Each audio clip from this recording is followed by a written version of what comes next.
Corona lockdown की वजह से हमारे कारोबार काफ़ी मुतासर हो गए थे। अभी लॉकडाउन ख़त्म हो गए तो हमारे कारोबार भी बहाल होने वाला है।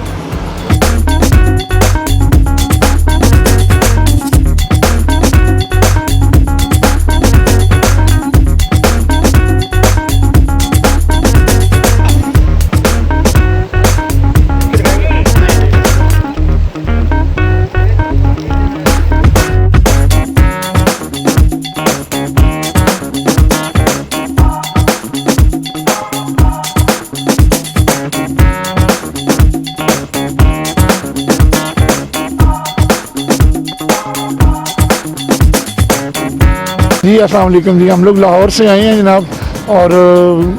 बहुत इंजॉय कर रहे हैं जनाब, क्योंकि काफ़ी देर से जो है तकरीबन 5-6 माह से जो है वो लॉकडाउन चल रहा था और लॉकडाउन के बाद जो है दोबारा जब जो है इन्होंने ओपन किया है तो हम जो है हुकूमत का बहुत शुक्रिया अदा करते हैं जनाब कि इन्होंने जो है वो ये इकदाम किया है और इससे जो है सेहत को फ़रोग मिलेगा और लोग जो है जो परेशान थे जनाब इस वजह से अब वो दोबारा जो है वो परेशानी भी ख़त्म होगी और दोबारा लोग जो है वो बहाल होंगे जनाब इंशाअल्लाह ताला। जो है वो काफ़ी हद तक ये अच्छा इकदाम है गवर्नमेंट का जनाब, इसको हम वाकई सही मानों में अप्रिशिएट करते हैं जनाब। ठीक है, थैंक यू वेरी मच जनाब, बहुत शुक्रिया।